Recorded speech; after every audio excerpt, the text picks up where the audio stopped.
The custody fight didn't end the way people expect these stories to end. There was no final speech, no clear winner, no moment where everyone agreed it was over. It ended with silence. And for Timmy, that silence carried more weight than any ruling ever could. Because when the paperwork stopped moving and the arguments faded, his life didn't move forward. It stalled. For most of his life, Timmy's world had been small. Not small in value, small in shape. The same land, the same paths, the same faces, the same sounds at night, the same rhythms that told his nervous system what to expect. Even when life was hard, it was predictable. And predictability wasn't comfort. It was survival. People on the outside often misunderstand that. They think stability is about better conditions, cleaner spaces, or more structured care. But for someone like Timmy, stability meant recognition. Knowing which footsteps belonged to which person. Knowing who would be there when morning came. Knowing where he fit without needing to explain himself. That sense of belonging didn't come from words. It came from repetition, from familiarity, from a world that didn't ask him to adapt constantly. When custody entered the picture, that world fractured. Decisions were made in rooms Timmy never entered. Plans were discussed without his voice. Outcomes were decided around him, not with him. And at the center of it all was a person who didn't have the language, the authority, or the power to say what he was losing. People still argue about intentions. Who meant well? Who didn't? Who was trying to help? Who caused harm? But intent doesn't cancel impact. The impact was immediate. Timmy was removed from everything that shaped his sense of normal without a clear explanation, without reassurance, and without any understanding of how long the separation would last. From the outside, it looked like protection. From the inside, it felt like disorientation. Months passed. No familiar voices. No continuity. No clarity. And continuity matters more than almost anything when your world is built on routine. This is where most custody conversations go wrong. They focus on legal outcomes instead of lived experience. They debate who was right instead of asking what was lost. Because Timmy's future can't be measured by court filings. It has to be measured by emotional damage, adjustment, and long-term impact. Removal alone doesn't guarantee safety. Placement alone doesn't guarantee healing. And once the cameras leave, the real story begins. After custody, something subtle but dangerous happened. People assumed time would do the work. They believed that once Timmy was placed somewhere new, healing would automatically follow.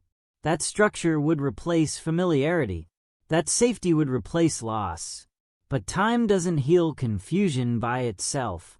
Time only magnifies whatever environment you're trapped in. For Timmy, the days didn't bring clarity. They brought distance. Distance from people who understood him without words. Distance from routines that told his nervous system, "You're safe."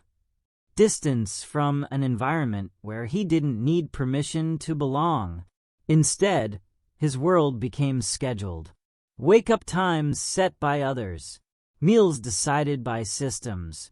Rules explained, but not always understood. On paper, that looks like order. Emotionally, it can feel like exile. This is something most people never learn unless they've lived inside it. Adjustment is not the same as improvement.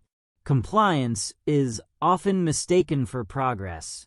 If Timmy followed instructions, if he stopped reacting, if he became quiet, people assumed things were getting better. But for someone with limited power, silence can be self-protection. When expressing discomfort doesn't change outcomes, the safest response is often withdrawal. Not because the pain is gone, but because resistance feels pointless. That's how emotional distress hides. And the system isn't designed to catch quiet suffering. Checklists get completed, reports get filed, boxes get checked. But emotional continuity isn't something you can measure easily, so it's often ignored. Another shift happened quietly. Timmy wasn't just cared for before. He was part of something. He mattered in small, everyday ways. Presence, routine, shared existence. In structured placements, care becomes one-directional. He receives care, but doesn't contribute to a shared life. And that matters. Being cared for is not the same as being valued. Over time, that imbalance chips away at identity. A person becomes a responsibility, not a participant. This is where protection quietly turns into displacement, not because anyone intended harm, but because systems prioritize control over connection. And once connection is lost, rebuilding it becomes harder with every passing day. If safety requires separation, who is responsible for preserving emotional continuity? And what happens when no one does? There's a quiet truth in custody cases that rarely gets discussed. The most life-altering decisions are often made by the people least affected by them. Timmy didn't sit in meetings. He didn't hear the arguments.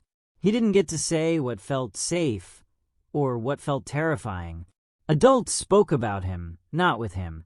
That difference matters more than most people realize.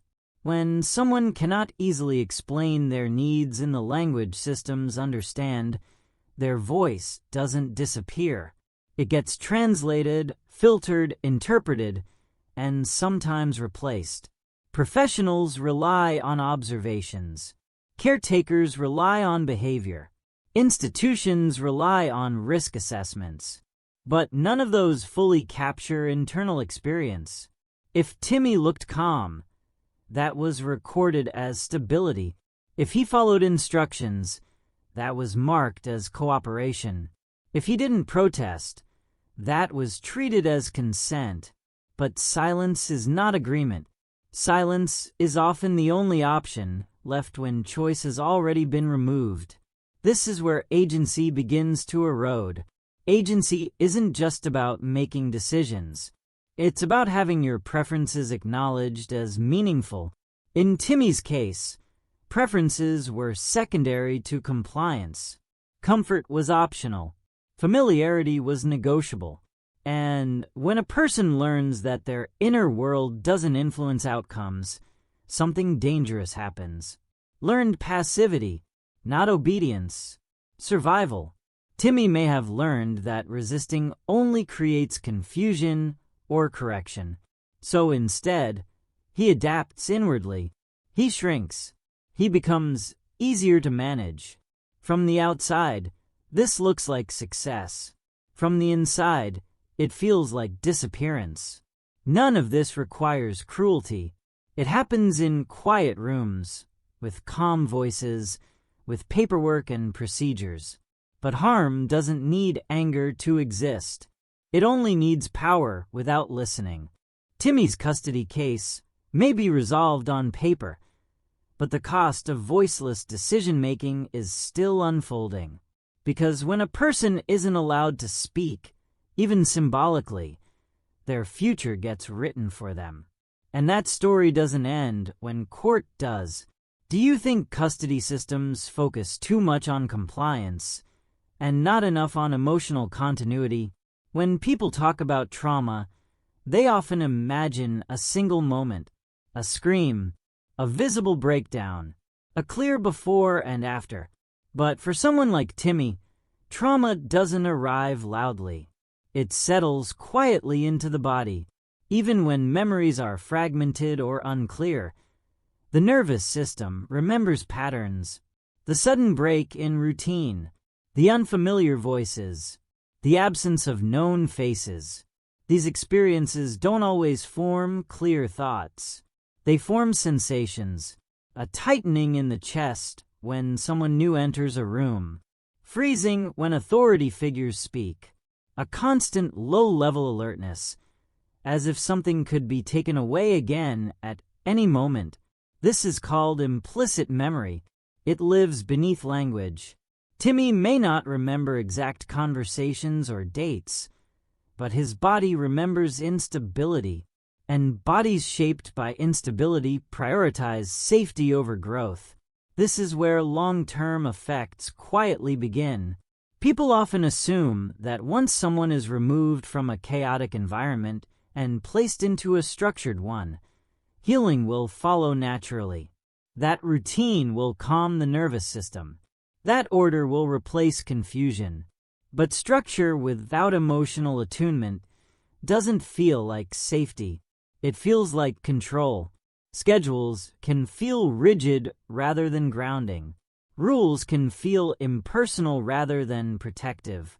Consistency can feel conditional. The body keeps asking one question over and over. How do I stay approved? For Timmy, that question may have replaced a much more basic one he once understood instinctively. Who knows me? Children and vulnerable adults in care systems often develop a heightened sensitivity to mood shifts. They learn to scan faces, to anticipate changes, to adjust behavior before conflict appears, not because they are manipulative, but because unpredictability trains the nervous system to stay ready. This kind of vigilance is exhausting. It teaches a person to regulate others instead of being regulated by others. Emotional energy goes outward, constantly monitoring, constantly adjusting. Over time, curiosity becomes risky. Expression becomes dangerous. Spontaneity disappears. From the outside, this can look like maturity, like resilience, like someone who is doing well. But inside, emotions don't disappear. They get stored. Stored in tension. Stored in numbness. Stored in shutdown. This is why some people later describe childhood not as painful, but as empty. And emptiness is not peace. Another overlooked consequence is emotional memory without context. Timmy may feel sadness without knowing why, anxiety without a clear trigger, a sense of loss that doesn't have a name. When emotions are disconnected from narrative, they become confusing, and confusion often turns inward. Instead of asking, "What happened to me?" the question becomes, "What's wrong with me?" That shift is devastating. It transforms survival responses into personal flaws. It teaches a person to distrust their own feelings. It makes distress feel shameful instead of understandable. None of this appears in case files. Reports measure behavior, not internal states. Progress is tracked by compliance, not comfort.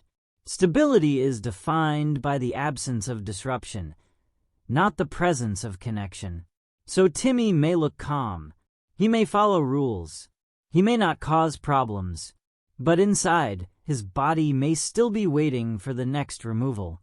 This is the part systems struggle to address because it doesn't fit neatly into policy. Healing doesn't begin with placement. It begins with felt safety. And felt safety is not created by supervision alone. It's created through relationships that respond, through people who notice distress and stay present without condition, through consistency that doesn't disappear when things get complicated. Without that, the nervous system remains in survival mode even when danger is technically gone. There's another layer that often gets missed. Being taken care of is not the same as feeling safe. Care can be functional. Safety is relational. Care provides food, shelter, schedules. Safety provides reassurance, predictability, emotional presence. Attachment forms when a person learns one core lesson. When I am distressed, someone comes and stays. If responses are delayed, inconsistent, or purely procedural, trust doesn't develop. Instead, the nervous system adapts by lowering expectations. If I don't need anyone, I can't be disappointed. This belief feels protective, but it quietly isolates. Timmy may appear independent. He may not ask for comfort. He may handle transitions without visible reaction. But this isn't resilience. It's detachment. Detachment forms when reaching out doesn't reliably lead to relief. Over time, the body stops asking. It doesn't mean the need is gone. It means the need has learned not to speak. Another pattern often develops here: conditional closeness. If affection is offered only when behavior is good, attachment becomes transactional. Love feels earned. Connection feels fragile. The person begins monitoring themselves constantly. Am I being too much? Am I quiet enough? Am I safe today? For someone like Timmy, this internal monitoring replaces playfulness. It replaces ease. It replaces the freedom to exist without performance. Even when caregivers are kind, the body remembers past disruptions. It hesitates. It waits for the moment closeness might vanish again. Attachment, once broken, teaches one lesson above all else: nothing is permanent. That belief doesn't fade easily.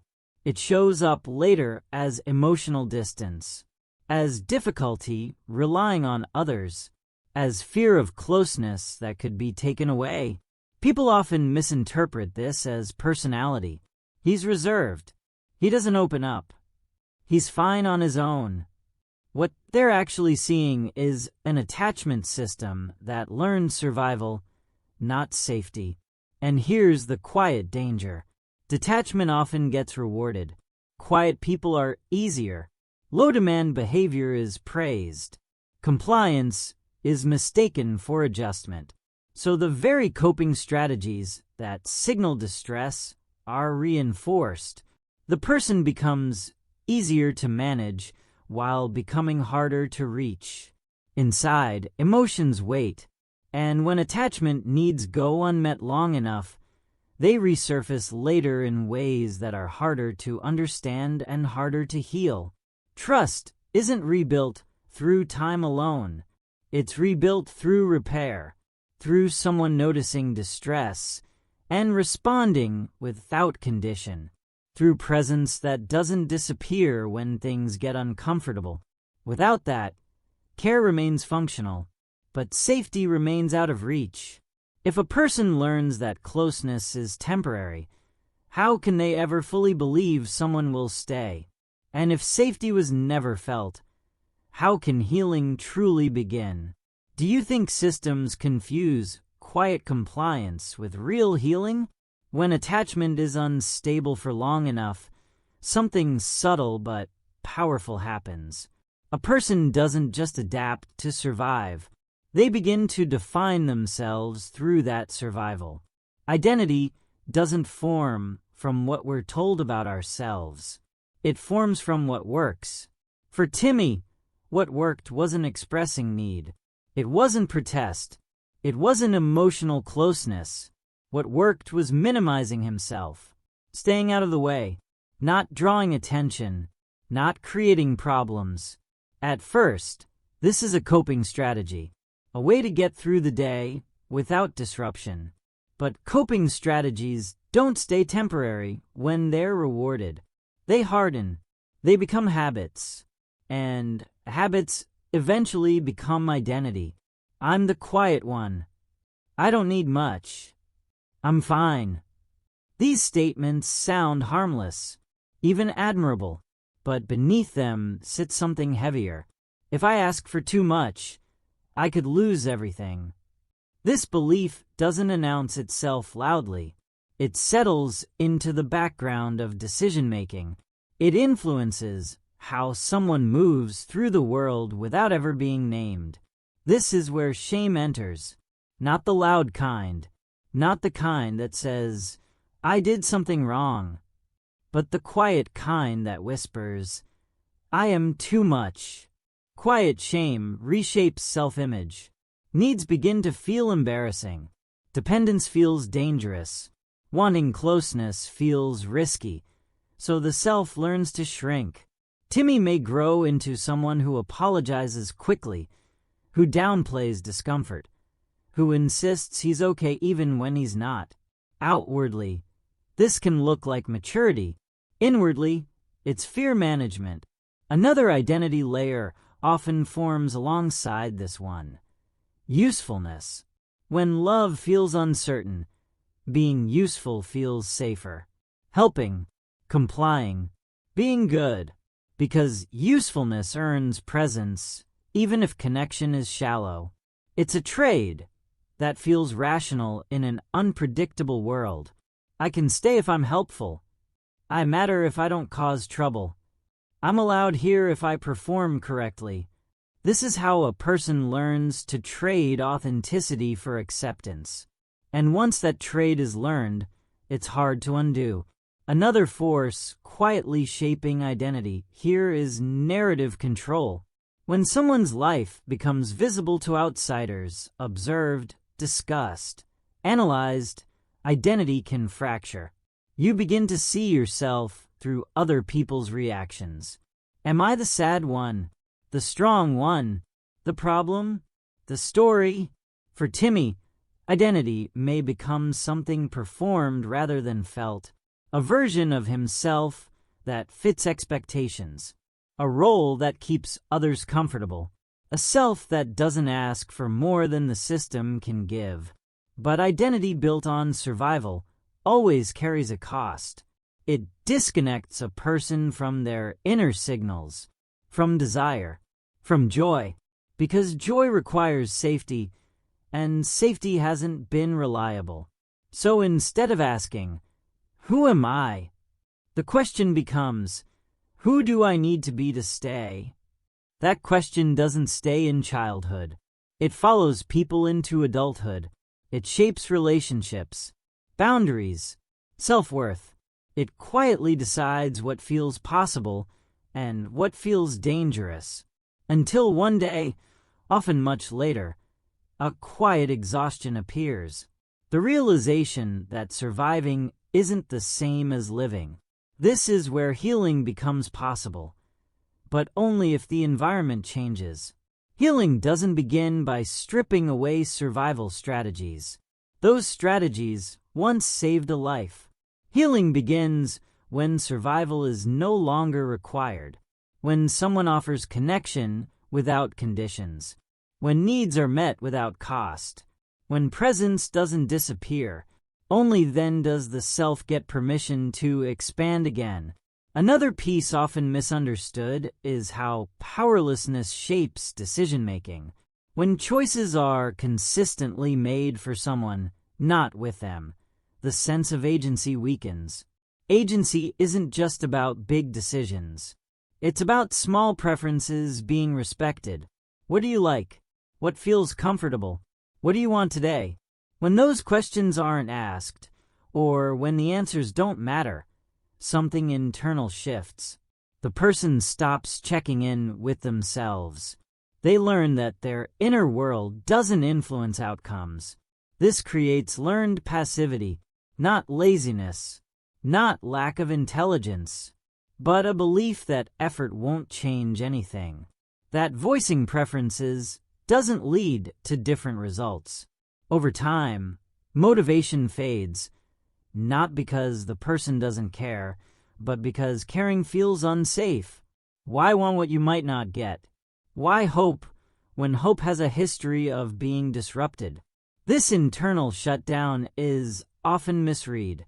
People assume the person is content, or unmotivated, or indifferent, but what they're seeing is a nervous system conserving energy. Another identity distortion happens when compliance is praised more than expression. If a person is rewarded for being quiet, agreeable, and low impact, those traits become central to how they see themselves. Assertiveness feels wrong. Discomfort feels inappropriate. Timmy may learn that being easy is the same as being good, but being easy often means being unseen. And being unseen is not the same as being safe. There's also grief here. Grief that doesn't get acknowledged. Grief for the life that made sense. For the routines that regulated his body. For the people who understood him without words. If grief isn't named, it doesn't disappear. It becomes background sadness. A low-level ache. A sense of something missing that can't be explained. And when grief has no language, it often turns inward. Instead of "I lost something," the feeling becomes "I am missing something." That subtle shift can define a lifetime. Another consequence of survival-based identity is difficulty with trust. When attachment has been disrupted, trust becomes conditional. People are allowed close, but not too close. Dependence feels like a risk.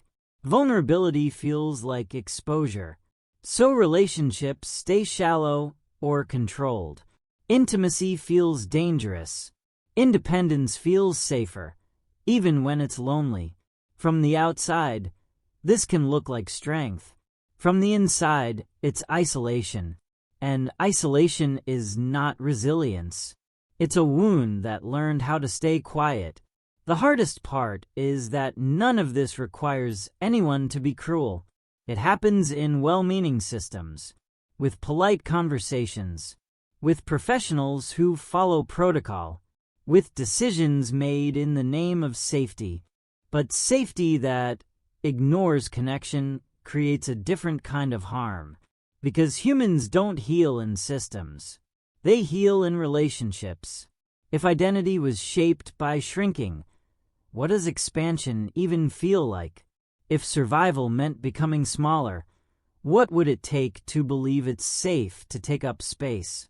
These aren't questions that can be answered quickly. They require time, consistency, and something rare in institutional settings: choice. Choice to say no without punishment. Choice to express discomfort without correction. Choice to belong without earning it. Until those conditions exist, survival identity remains the safest option. And the world may mistake that for success. Do you think survival behaviors are often mistaken for personality traits instead of signs of unresolved trauma? There's a quiet assumption built into many custody outcomes. Once placement is decided, once safety boxes are checked, healing is expected to follow on its own, as if distance from the past automatically creates peace, as if new structure erases old loss, as if time itself does the emotional labor. But healing doesn't work that way. Healing requires repair, and repair requires acknowledgement.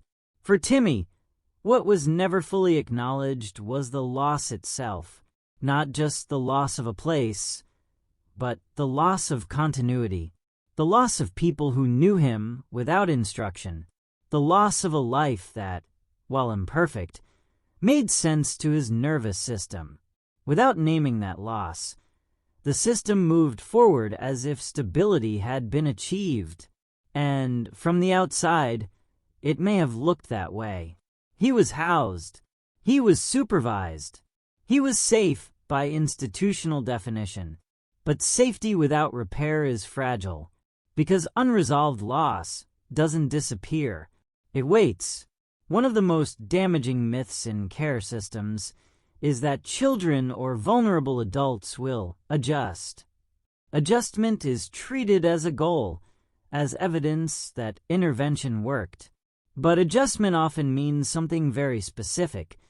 The person learned how to function inside the limits imposed on them. Functioning is not the same as healing. Functioning means you can follow rules. Healing means you can feel again without fear. Timmy may have learned the rules quickly. Many people with limited power do. They're observant. They're sensitive. They notice what gets approval and what doesn't. Over time, they adapt. But adaptation can come at a cost. When adjustment is praised without checking what it required internally, distress gets buried. Emotional responses get muted. A person learns that survival depends on compliance, not expression. And once that lesson is learned, it shapes how healing is experienced, or not experienced at all. Another issue emerges here: the absence of narrative repair. Human beings make sense of loss through story. We need to understand why something happened, what it means, and whether it was justified. For someone like Timmy, who may not have access to language in the same way others do, narrative repair becomes even more critical. Someone has to help hold the story, not just, "This was for your own good," but, "This was hard. This hurt. You lost things that mattered." Without that acknowledgement, grief becomes confusing. Pain feels invalid. The body holds distress that the mind isn't allowed to name. If a child is told they're safe now, without being allowed to mourn what was taken, they learn that grief is inconvenient. That sadness is something to suppress. That longing is something to hide. This doesn't create resilience. It creates emotional fragmentation. Another overlooked factor is the role of choice in healing. Healing requires a sense of agency, even in small ways. Choosing what to wear, choosing when to rest, choosing who feels safe, choosing how closeness happens. In many structured environments, choice is limited by design. Efficiency requires predictability. Safety protocols require control, but control without autonomy can recreate the same powerlessness that caused harm in the first place. Timmy didn't choose the separation. He didn't choose the placement. He didn't choose the pace of adjustment. If healing is expected without restoring any sense of choice, it becomes performative. The person learns how to look healed without actually feeling safe. And again, this is rarely intentional. It's systemic. Care systems are built to manage risk, not restore identity. They track compliance because it's measurable. They document incidents because they're observable. Emotional repair, however, is slow, relational, and hard to quantify, so it often gets deprioritized. Another subtle harm appears when continuity isn't preserved. Healing doesn't require returning to the past exactly as it was, but it does require bridges. Familiar people, familiar routines, familiar sensory experiences that help the nervous system orient. When continuity is severed completely, the nervous system stays in alert mode. It doesn't know what to anchor to. New environments feel provisional, temporary, subject to change. That uncertainty keeps the body braced. Even kindness can feel suspicious. Even stability can feel conditional. Because once stability has been broken, the body learns not to trust permanence. This is why some people appear calm, but never fully relax. Their shoulders stay tight. Their responses are cautious. Their joy feels muted. They're not unhappy. They're vigilant. Another issue is the expectation of gratitude.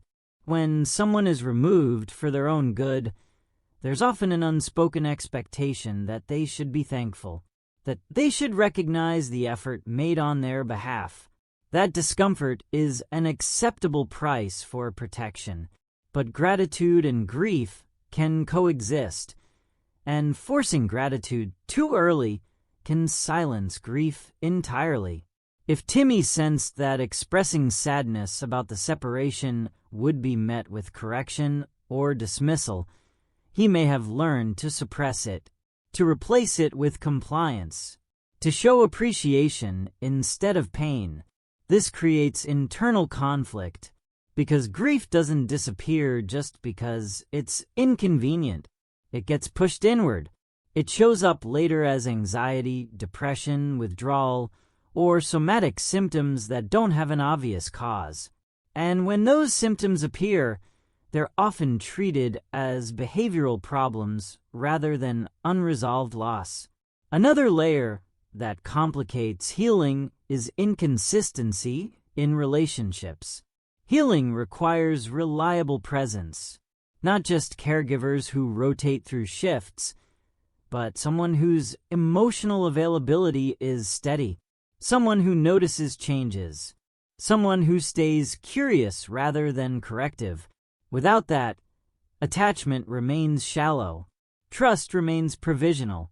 Timmy may interact politely. He may cooperate. He may even form surface connections. But deep attachment requires safety over time. And time alone isn't enough if presence isn't consistent. When caregivers change, when rules shift, when expectations fluctuate, the nervous system never fully settles. It stays prepared for disruption. This reinforces survival identity rather than allowing it to soften. Another often missed consequence is how healing is evaluated. If improvement is measured by reduced incidents, fewer outbursts, or increased compliance, then distress that doesn't disrupt gets overlooked. Quiet suffering is invisible to metrics, so the system concludes things are working. But inside, Timmy may still be grieving, still confused, still bracing. This is where well-meaning care can unintentionally perpetuate harm, not through action, but through omission. Because no one asks the question that matters most.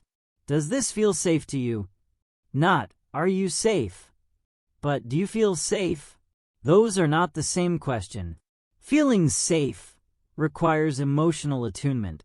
It requires someone noticing when a person withdraws and responding with curiosity instead of satisfaction. It requires slowing down rather than pushing forward. And that kind of care is rare in systems built for efficiency. So healing gets expected without repair. Progress gets declared without connection. And survival gets mistaken for success. The danger here isn't just what Timmy has already experienced. It's what happens next if nothing changes. Because unresolved trauma doesn't stay static.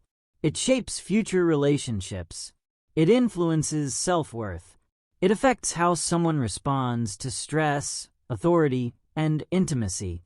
If healing isn't supported now, it gets deferred. And deferred healing doesn't disappear. It just shows up later, often in more complicated ways. So the real question isn't whether Timmy is safe today. It's whether anyone is actively helping his nervous system learn that safety can last. Whether anyone is repairing the rupture, not just managing the outcome. Because healing doesn't come from being moved. It comes from being met. Do you think care systems expect healing without doing the emotional repair work required to make it possible? If Timmy learned to survive by becoming smaller, then healing would require the opposite.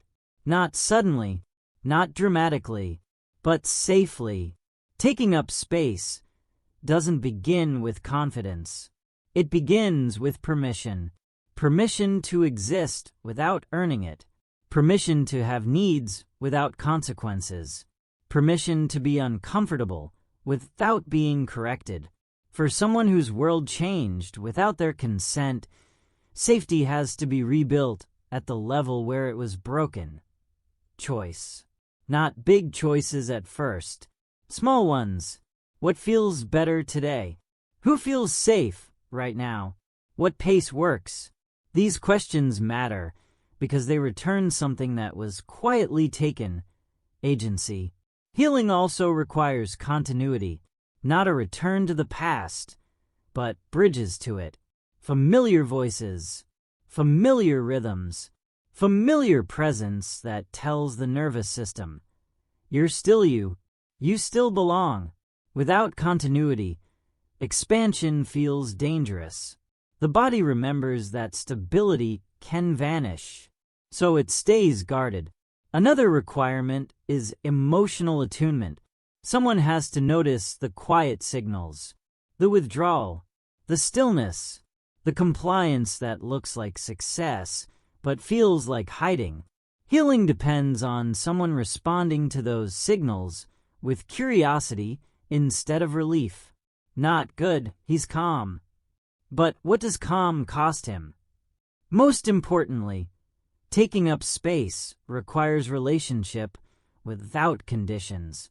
Care that doesn't disappear when things get complicated. Presence that stays even when emotions are inconvenient. Repair when misattunement happens, because misattunement will happen. Healing isn't about perfection. It's about repair. If someone notices distress and responds, trust grows.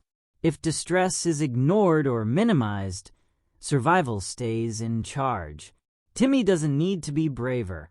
He doesn't need to be more resilient. He doesn't need to adapt better.